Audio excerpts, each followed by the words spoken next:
Pitong katao kabilang ang 5 miyembro ng pamilya kinagat ng napulot na tuta na nagpositibo sa rabies sa Mangaldan, Pangasinan. Nakaalerto si Claire Lacanilaw. 5 miyembro ng pamilya ang kinagat ng tuta na napulot nila sa daan sa barangay Navalwan, Mangaldan, Pangasinan. Unang nakagat ang padre de pamilya na si Aniceto Molina. Sunod na kinagat ang kanyang asawa na si Loisa, 2 anak at isang apo sa magkakaibang araw. Bago ang magkakahiwalay na insidente sa pamilya Molina, may maglola pa raw na unang kinagat ng tuta ayon sa mga opisyal ng barangay.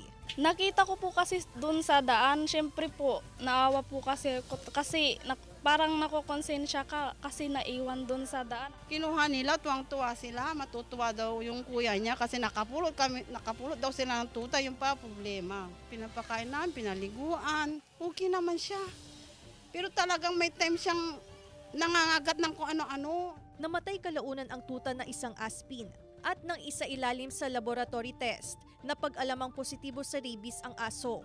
Binakunahan agad ng anti-rabies vaccine ang mga nakagat ng aso, pati ang ilang alagang aso sa lugar. Upang maiwasan na madagdagan ang kaso ng animal bite, pinaigting ng pamunuan ng barangay ang Aso Mo Italibo sa mga residenteng may alagang hayop. Pagbumultahin ang sino mang lalabag sa ipinag-uutos o ipinatutupad ng barangay. Kung tayo maghihigpit tayo yung gagawin natin yung Aso Mo Italibo para iwas disgrasya.